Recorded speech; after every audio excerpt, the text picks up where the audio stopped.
Meanwhile, that's arbitrary. The volume is actually space.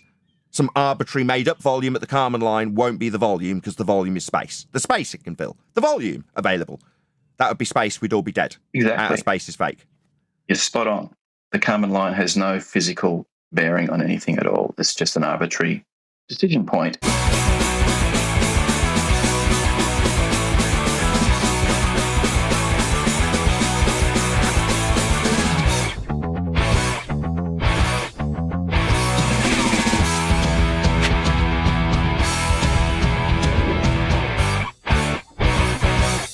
Is the concept of an irreversible process, does that only apply to a closed system? The description in Entropy that he just gave applied in a closed system, but equally, gas will always disperse into volumes, as in PV equals nRT, like he explained. Whenever the gas has got a pressure and volume, feel free to use PV equals nRT. I take a box and I put some gas molecule. The expansion of the gas, as AJ said, is an irreversible process, right? But if you apply work from outside the system, you can reverse the process. It's only within the closed system where entropy must increase that you cannot reverse an irreversible process. Well, it's not quite like that. If you have an open system, you can reverse those processes. Well, like what? Yeah. What open But the universe as a whole, its entropy will increase, but you can decrease the entropy of that gas and push it back into the other side of the container. Well, you're begging the question of a sky but not without the surroundings doing work. Exactly, that's right. That's correct. So now the gas does no work on the surroundings, therefore that's not possible, which means it's an irreversible change. There's nothing in the surroundings that can recompress those gases. In a closed system, correct. Mm. So the most widely in an open system, anything can happen, right? The most widely cited example of an irreversible change is the free expansion of a gas into a vacuum.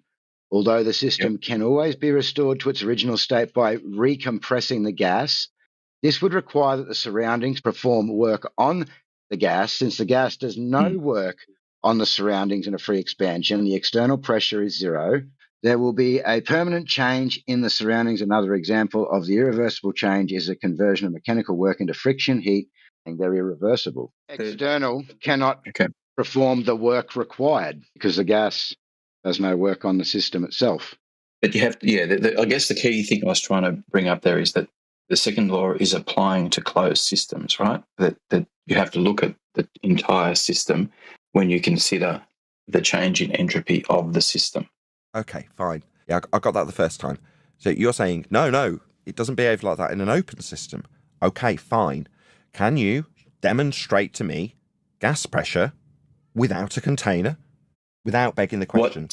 So gas pressure, right, is the pressure exerted by a gas against something resisting the gas, right?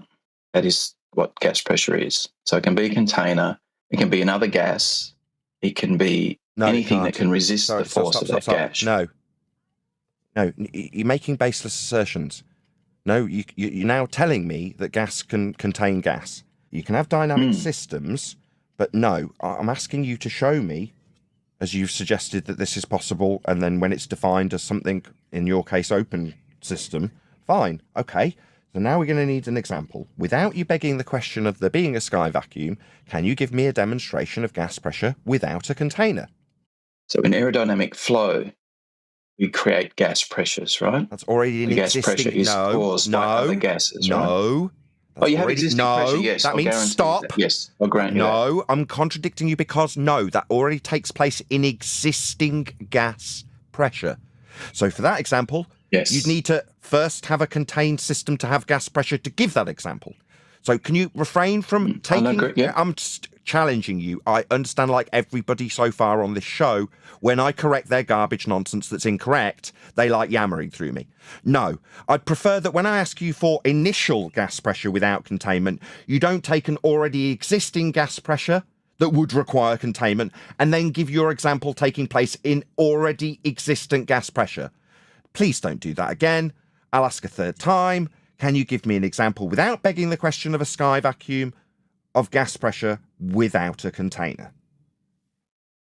Well, if you vaporize a solid, it will generate and cause it to generate a gas. that gas will have pressure even though it's expanding to fill the vacuum around it. There will be pressure in that gas. It will eventually expand and dissipate, but there will be pressure in the gas while it's expanding. I heard. So the first gas particle comes out of the ground in the heliocentric garbage world of a sphere Earth. The very first gas particle leaves the ground. According to you, after it's left the surface, it is, strictly speaking, creating a pressure as it travels in the vector. Yeah, fine. But it's going to still... I'm still talking, rebutting your garbage. Yeah, I'm still talking. I know it's painful to hear your garbage ripped to shreds by a flat earther. I know it'd be easier if you just carried on talking through the top of me. I understand. I've done this for a long time. Meanwhile, that first gas particle, there's the second attempt to refute his garbage. This is obviously a zealot with a globe belief he can't relinquish and will not tolerate anything that challenges it. No, even with you in your example, where the very first gas particle, you're just going to have to mute him because it's the third attempt to refute him. In his example, as the gas travels out from a solid releasing gas upon phase change, according to him, when it creates the gas is ipso facto developing a gas pressure because it's gone from a seemingly static state, not absolute zero, let's be clear, and then moving, therefore pressure. Fine, I'll agree. It's still doing what gas does, regardless of you defining that as it's moving, it's now developed a gas pressure. Yeah, fine. But unless it presses on something, it's going to continue in that vector as per the second law of thermodynamics into the sky vacuum. So this solid turned into a gas. Now I'm summarising because you interrupted it 3 times. I'm having to summarise it. It's dragging out the process. You interrupting. Because it's been changed from a solid into a gas and then left the Earth's surface into the sky vacuum, 10 to the minus 17 torr at sea level, it's never going to come back. It's going to change vector, never, because it's got nothing to collide with. And so will be the case with the second gas particle and the third gas particle, regardless of you saying, well, it's developed pressure when it went from being solid to gas. Yeah, fine. It's still moving in the same vector and dispersing. So we'd have no gas on Earth. Outer space is still fake. Gas fills space. So we just backpedal to something your guy from, was it Harvard, the little clip you played before? Yale. He said that PV equals nRT applies to any volume you care to choose. Any point in time, that expanding gas will obey PV equals nRT. You can draw an arbitrary boundary around the gas, and within that boundary, PV equals nRT will be satisfied. Stop. When did he say arbitrary boundary? I didn't hear him say that. He said any volume. To have a volume, it would have to be in containment. No. Oh, okay. Fine. So you say no. You say open system. Okay. So let's take the volume V as outer space because there's no containment for globe Earth, right? So the V would be space then. Eventually, yes, the volume will approach so gas would fill the space. I'm winning. No need to rumpus me. Yeah, so V in PV equals nRT for you with your heliocentric sky vacuum religion would be the entirety of space, and gas would be filling that volume in line with that entropic law, regardless of your arbitrary ascribing of a non-container around the volume of space. Good for you. Yeah, gas would still be filling that V. It's the volume that the gas can fill and will, according to that Yale lecturer when he described gas dispersion into the volume. Your volume would be the whole of space, and gas would be filling it. It isn't. It's a violation of natural law still. Hope that's clear. Well, it's only a violation of natural law if it stops expanding and nothing is stopping it. Like at the Carman line. If something is like at the Carman line in your religion, that sort of non-arbitrary barrier that's not a barrier with a non-container.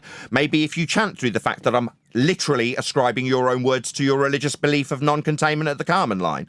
Yet you do have that violation of natural law. The arbitrary volume you ascribe to our atmosphere, oxymoron, sphere-shaped air is at the Carman line.